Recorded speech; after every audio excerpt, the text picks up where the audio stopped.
Hey fellow gamers, Chatty Sisa here, and I would like to chime in on the news that you've probably already heard. Bioware is laying off a ton of people, mainly those who were responsible for the failure of Dragon Age, the Veilguard. And why do I sound so gleefully happy? That is because I do believe that this is a good thing. Yes! Yeah! Oh, better luck next time, buddy! Woo! You can see the entire announcement on the screen, what Bioware has posted, and there is something similar here that they already posted in August 2023 when they did also a bigger round of layoffs, although back then I don't think that they have laid off the correct or right people, which isn't the case in this one. They are not really listing them here, they are not really providing any more details, but if you go online to some social media, like X, like the Bsky app, etc., you will see that there is a lot of people formerly from Bioware now currently looking for jobs. From my side, I would like to share some thoughts here on this topic. I know I have already talked about this quite a few times because we did have seen Dragon Age the Veilguard in 2024, which absolutely horribly destroyed the hopes and dreams of many fans, especially those that were here from the days of Dragon Age Origins. And now, even though some people say that they see a glimmer of hope in this announcement, I still do not trust them with the next Mass Effect game, and as some people have pointed out, press X to doubt. I'm asking myself seriously if they are using this statement that they are still working on the game as a threat or a promise. Because at this point, it is sure as hell that it sounds like a threat to get another beloved franchise ruined.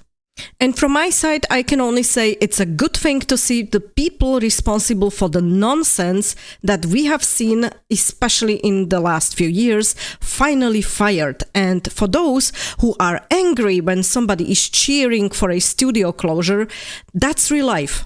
In any other business, if you fuck up, you get fired, not promoted or silently moved to another part of the company. Only studios with no self-preservation instinct are not getting rid of such people. So yes, this is a huge positive sign and a good thing. It's just a shame that it took $6 billion for EA to finally come to their senses and fire all the activists that ruined Dragon Age. Although, let's not forget, it was under EA when Bioware became Zombieware, and most of the good people they should have kept are long gone anyway. You get actually some more info over on Bsky, and as you can see, we know that Corinne has left. I have already mentioned this in the previous vid, and everybody knows that.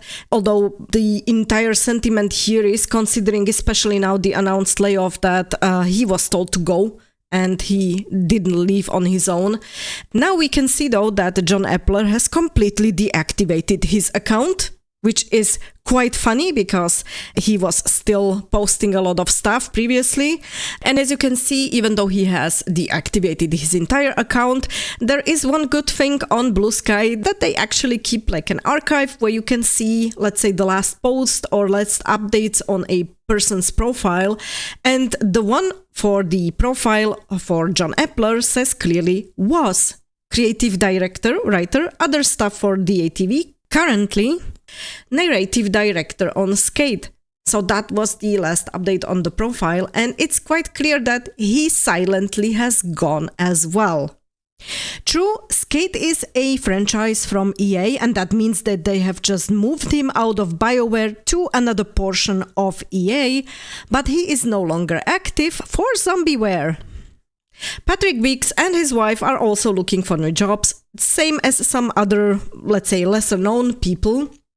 I do find it quite amusing that David Gader especially is reposting stuff from the weeks where he says, and just for once I'd like to see a studio announce these kind of layoffs without making it sound like a cheery plus for the company. Well, dear David, in these cases it actually is. So if you look at all these posts which you can see on the screen, is this purge good? From my side, absolutely yes. It was high time and very necessary. Just smile and wave, boys. Smile and wave. We should also not forget how any criticism of Veilguard was actively combated by these people online, calling us all sorts of names when we voiced our critical opinions. But let's not forget, it wasn't just Zombieware. It was also, for example, EA actively suppressing negative reviews on Steam. So just because you have kept or re-employed very few known names, as they are listed in the Bioware Studio update, and I think they listed really all of those that are still left there, doesn't mean that the rest of the teams are not woke activists. So yeah, I'm still one of those hoping that the whole studio is shut down before they ruin also Mass Effect. Someone at EA needs to go back to their spreadsheets and recalculate Zombieware's profitability. At this point, I think selling the Mass Effect IP would bring in more money than flushing again a few millions down the toilet for the next Mass Effect 5 development, wait for the next Zombieware fail, and then another franchise getting ruined. It won't be worth half of its current value afterwards. So I'll close this bit from my side. As someone put it so nicely in a YouTube comment section, removing worms when the meat is already spoiled is pointless. The good name the studio once had is at this point completely destroyed beyond repair, and that is why I do not trust them, even with their own franchise that is Mass Effect.